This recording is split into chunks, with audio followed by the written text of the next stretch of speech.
The ocean appears as an endless mass of blue water, but it is actually a gigantic chemical soup.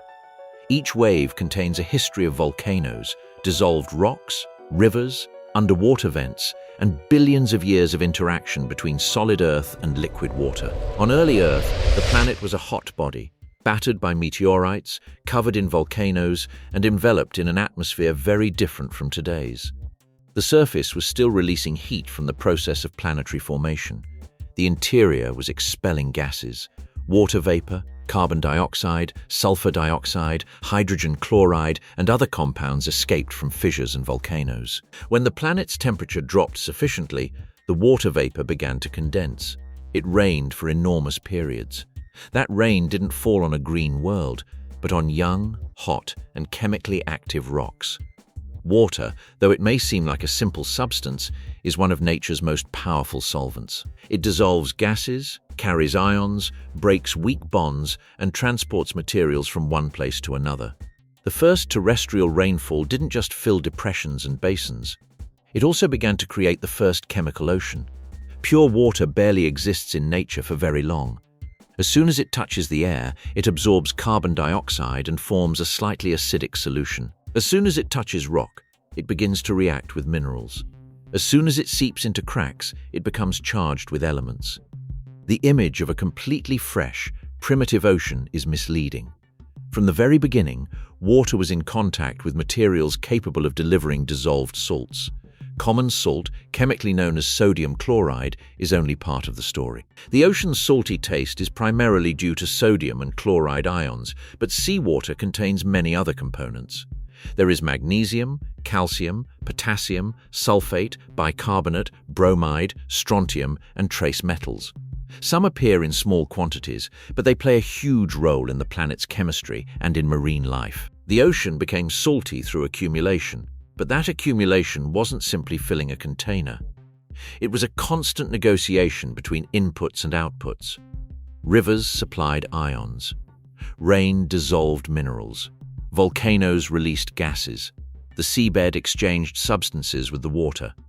At the same time, certain elements became trapped in sediments, shells, clays, or newly formed rocks. Salinity increased until it reached a stable range, not because the system stopped, but because losses and gains began to balance each other out. The continents were an essential piece of the puzzle. As the emerged rocks were exposed to the atmosphere, rain, wind, ice, and temperature changes began to erode them. Erosion breaks rocks into fragments, but chemical weathering does something deeper. It alters minerals and releases ions. When feldspar decomposes, it can release sodium, potassium, or calcium. When magnesium-rich minerals are altered, they release magnesium into the water. When sulfur compounds react with oxygen and water, they can form sulfates. Rivers act as invisible conveyor belts. To the naked eye, they appear to carry water and sediment, but their chemical load is just as important. Even a river that seems fresh contains dissolved salts. The difference lies in the concentration. River water can contain tens or hundreds of milligrams of salts per liter. The ocean contains, on average, about 35 grams per liter. That difference explains why river water is drunk and seawater isn't, even though they share some of the same ingredients. The reason rivers aren't as salty as the ocean is due to residence time. River water travels from the mountains to the sea in days, weeks, months, or years. The ocean, on the other hand, retains certain ions for immense periods of time. Sodium can remain in the ocean for tens of millions of years before being removed by geological processes. Chloride also has a very long residence time. This allows them to accumulate. Rivers are water in transit. The ocean is the great reservoir. Evaporation intensifies this effect. When the sun heats the ocean's surface, the water evaporates, but the salts don't leave with the vapor. The vapor rises almost clean, forms clouds, and returns as rain. This rain feeds rivers, lakes, and aquifers, dissolves new rocks, and carries more ions back to the sea. The ocean loses water through evaporation but retains much of its salt.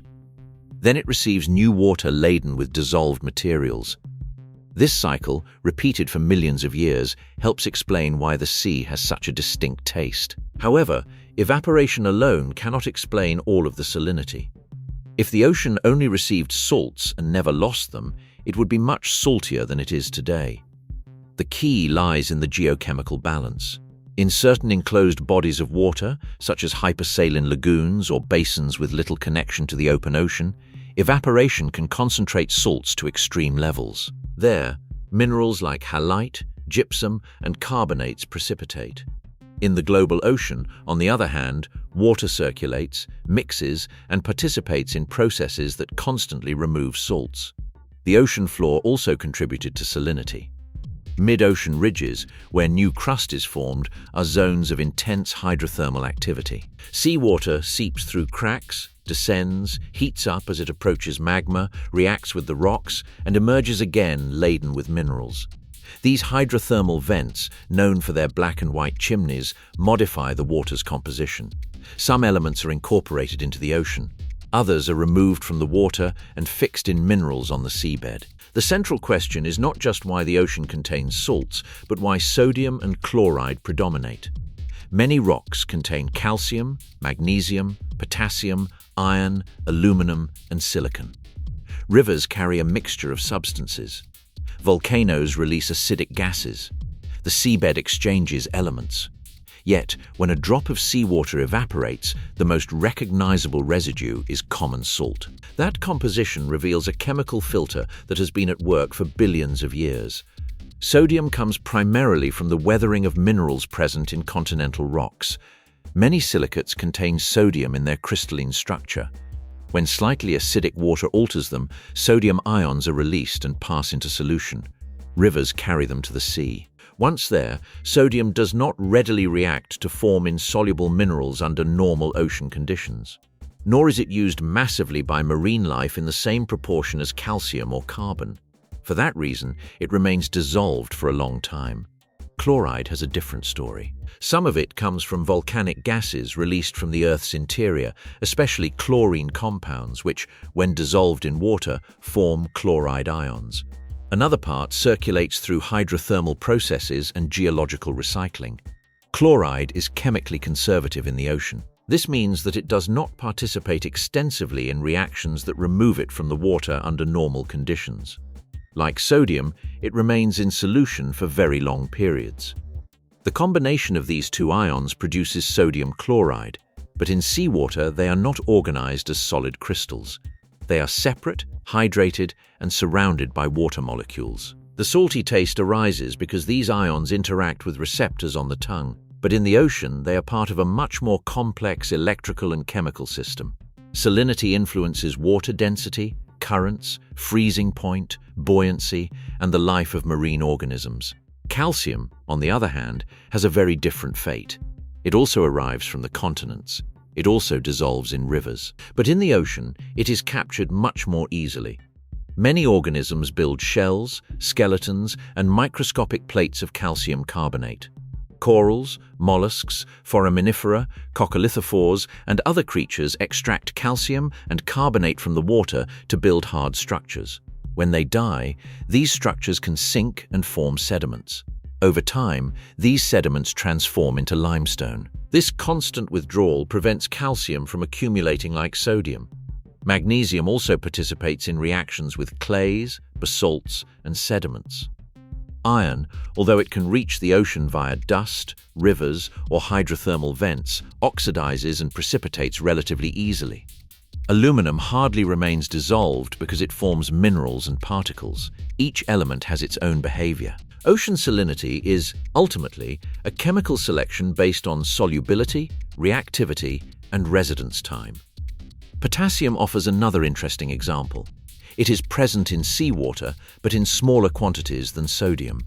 It can be incorporated into clay minerals and participate in reactions during rock weathering.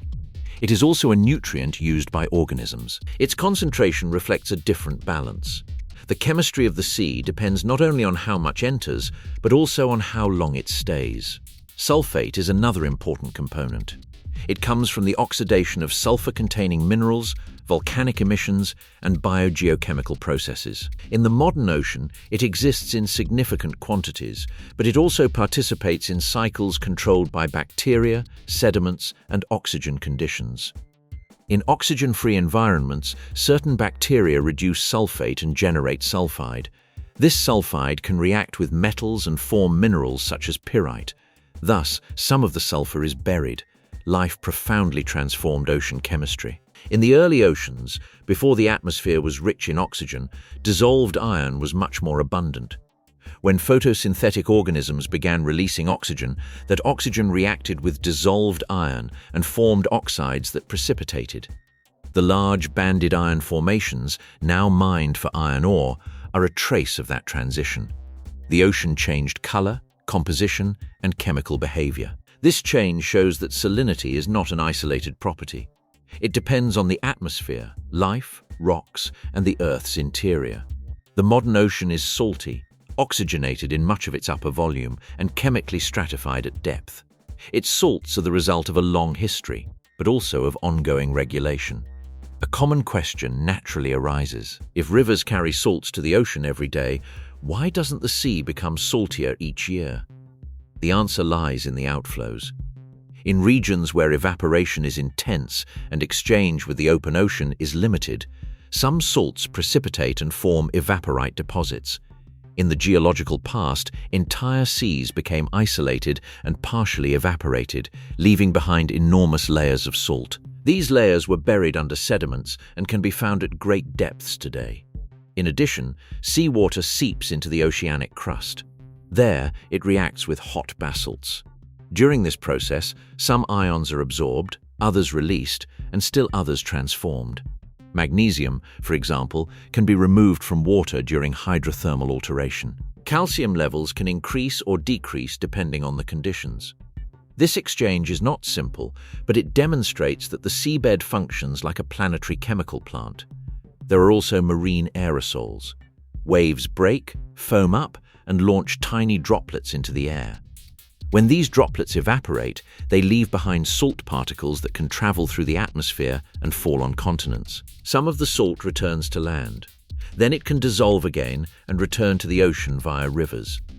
The cycle is not linear, but circular. Salt travels, is deposited, is buried, dissolves, and reappears. Plate tectonics adds an even deeper dimension. Sediments from the ocean floor, laden with minerals and salts, can be swept into subduction zones. There, one oceanic plate sinks beneath another, carrying water, hydrated minerals, and chemical compounds into the Earth's interior. Some of these materials are released, feed magma, and return to the surface through volcanoes. Chlorine and other volatiles can be recycled in this cycle. The ocean is not separate from the planet's interior. It is connected to it by a geological process on a vast scale. The result of all these processes is a relatively constant composition. The average salinity of the open ocean is around 3.5% by mass, although it varies by region. In areas of intense evaporation, such as parts of the subtropical Atlantic or semi-enclosed seas, it can be higher. In areas of heavy rainfall, snowmelt, or river inflow, it can be lower. Near the mouths of large rivers, the water becomes brackish. In polar regions, the formation of sea ice expels salt from the remaining water, increasing its density. Salinity controls ocean circulation. Saltier, colder water is usually denser. When it sinks at high latitudes, it participates in the thermohaline circulation, a global system that transports heat, oxygen, and nutrients. Salt, therefore, is not just a taste. It is a physical force that helps move the ocean. Without differences in salinity and temperature, deep currents would be different, and so would the global climate. Salinity also affects the freezing point. Seawater freezes at a lower temperature than fresh water. This is why polar oceans can remain liquid under conditions where freshwater lakes would freeze more easily. When sea ice forms, the crystalline structure of the ice repels much of the salt. This salt concentrates in brines that sink and contribute to the formation of dense waters. Thus, even ice plays a role in the planet's chemical distribution. Marine organisms evolved within this saline environment. Their cells must regulate the exchange of water and salts with the outside. Fish, invertebrates, algae, and microorganisms have developed osmotic strategies to survive. Some expel excess salt through specialized glands. Others balance their internal fluids with organic compounds. Marine life doesn't just inhabit the salty ocean, it's adapted to it down to the molecular level. The modern ocean maintains a fairly stable average salinity because it functions as a self-regulating system. This stability does not mean immobility. Every second, rivers discharge water and dissolved substances. Every second, the sun evaporates water from the surface. Every second, the seabed exchanges compounds with the crust. Every second, microscopic organisms capture elements and transform them into living matter or mineral structures. Stability arises from movement, not stillness. If the ocean were observed over a human lifetime, its salinity would appear almost constant. If it were observed over millions of years, more profound changes would appear. There were periods with warmer seas, higher sea levels, less oxygenated oceans, and a different distribution of continents. These changes altered evaporation, circulation, river input, sediment formation, and salt burial. Global salinity may have varied, but within ranges compatible with the continuity of the ocean system. This equilibrium is best understood by comparing the open ocean to a closed lake. In a closed lake, water enters through rivers or rain and exits primarily through evaporation. Because evaporation removes water but leaves salts behind, the concentration increases. This is why saline and hypersaline lakes exist. The Dead Sea, the Great Salt Lake, and other closed systems illustrate what happens when the influx of salts cannot find an efficient outlet. The global ocean, on the other hand, has multiple removal mechanisms and a vast circulation that mixes its waters. Scale makes all the difference. The ocean contains approximately 1.3 billion cubic kilometers of water. Its volume is so vast that the annual contributions of rivers, while enormous from a human perspective, represent only a small fraction of the total.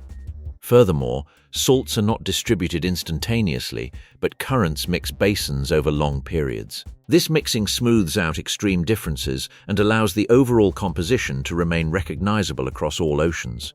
Even so, salinity is not identical everywhere.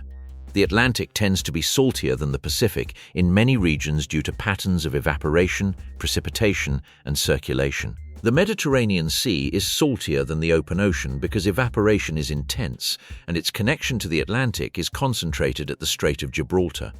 The Baltic Sea, on the other hand, is much less salty because it receives large inflows of fresh water and has limited exchange with ocean waters. These local variations demonstrate that the balance between freshwater, evaporation, and marine connections is crucial.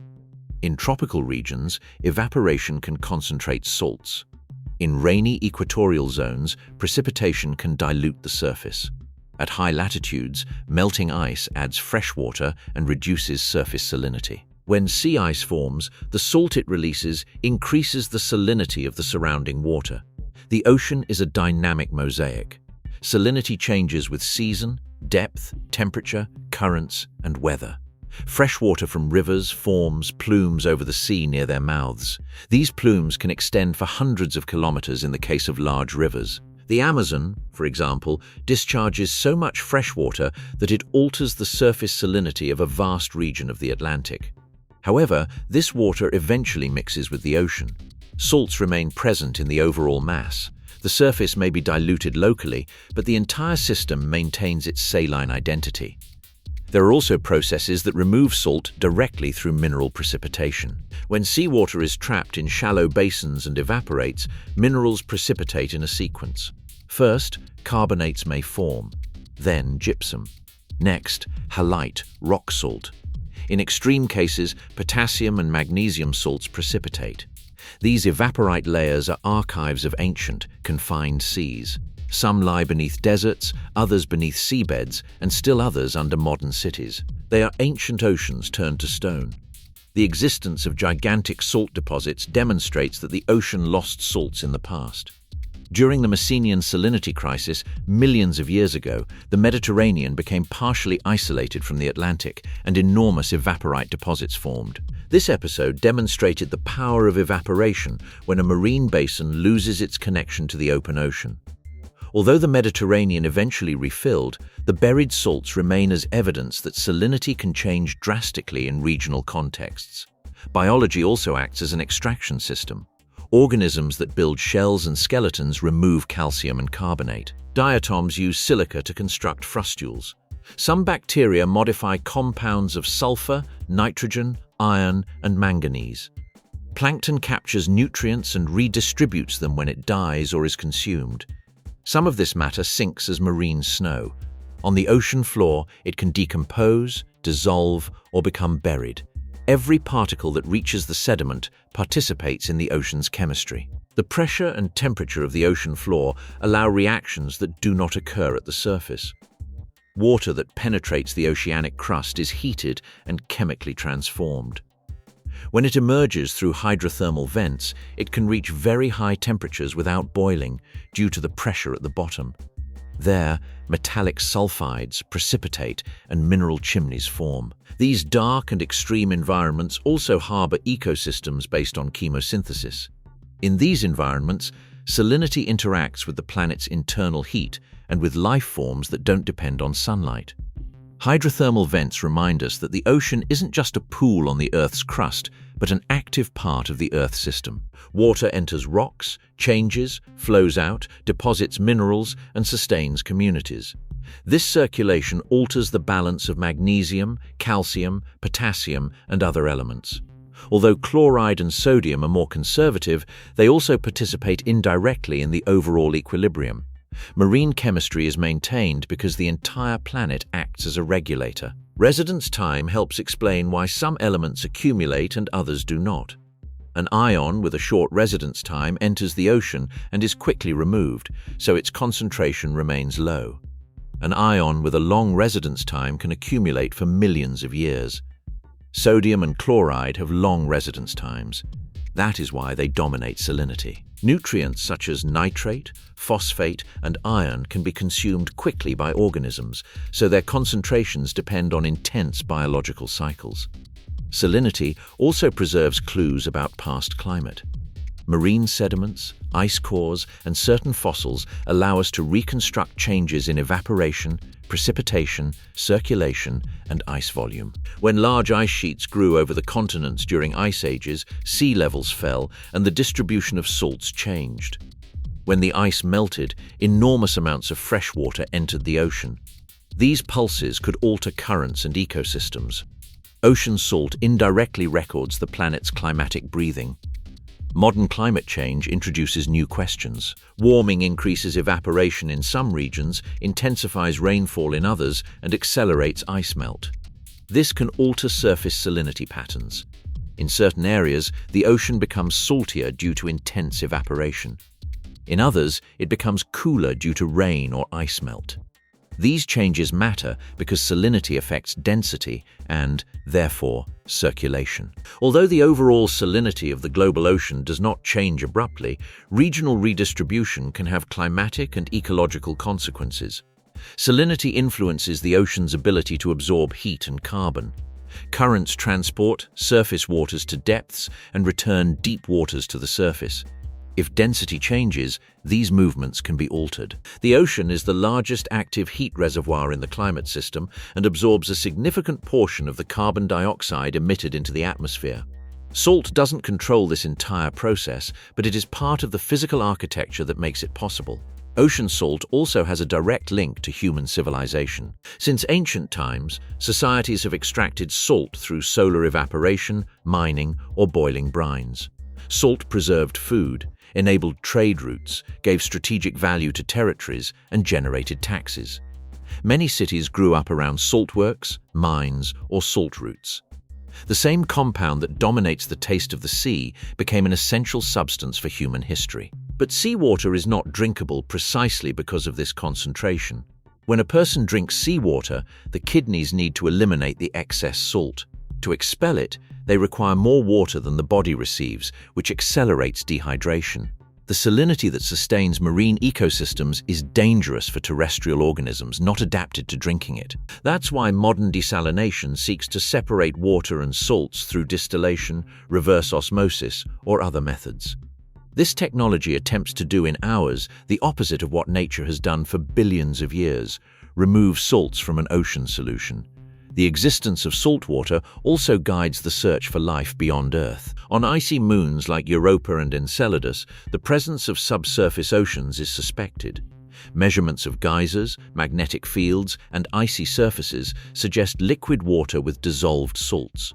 A salty extraterrestrial ocean would indicate contact between water and rock, exactly the kind of interaction that on Earth fueled complex chemistry and, possibly, habitable environments. Salinity is not a minor detail. It can be a clue to geological activity and biological potential. On Earth, every gram of sea salt encapsulates that same relationship between water and rock. Chloride could have escaped from volcanic gases. Sodium could have been released from eroding silicates. Calcium could have been captured by a shell. Magnesium could have circulated through hot basalts. Sulfate could have passed through bacteria and sediments. No single component tells the whole story on its own. The mixture is the story. The ocean is salty because Earth is an active planet. If there were no atmosphere, there would be no rain to erode continents. Without tectonics, the seabed wouldn't be renewed or recycle materials. Without volcanoes, many gases and compounds wouldn't have reached the surface. Without the sun, evaporation wouldn't drive the water cycle. Without time, accumulation wouldn't have reached its current scale. Salinity exists because all these factors coincided. The reason all ocean water is salty isn't a single event, but a continuous process. The sea receives salts from the continents, the atmosphere, volcanoes, and the ocean floor. It retains relatively unreactive ions, like sodium and chloride, for very long periods. It removes others through sediments, organisms, minerals, evaporites, and hydrothermal reactions. Modern salinity is the point of equilibrium between these forces. The mystery deepens when we understand that the ocean contains not only salt, but also memory. Its salts are remnants of eroded mountains, ancient eruptions, acid rain, warm seabeds, microscopic organisms, and vanished seas. The salty taste of water isn't a chemical accident. It's the signature of a planet that is constantly eroding, recycling, and transforming. The ocean is salty because water never travels alone. Every drop that falls on Earth touches minerals, dissolves tiny amounts of matter, seeps through soils, feeds rivers, and ultimately carries a part of the planet to the sea. Over billions of years, this transfer accumulated ions in ocean basins. Sodium and chloride dominated because they remain dissolved for enormous periods and are less easily removed than other elements. But the ocean's salinity isn't simply an eternal accumulation. There are also outlets. Salts are trapped in sediments, evaporites, shells, seafloor minerals, and rocks recycled by tectonics. The ocean maintains its composition because it functions as an open system, connected to the atmosphere, the continents, life, and the Earth's interior. That's why the sea isn't just salt water. It's a global chemical solution, a liquid memory of the planet. Its taste concentrates ancient volcanoes, eroded mountains, invisibly laden rivers, hydrothermal vents, and geological cycles that transcend any human timescale.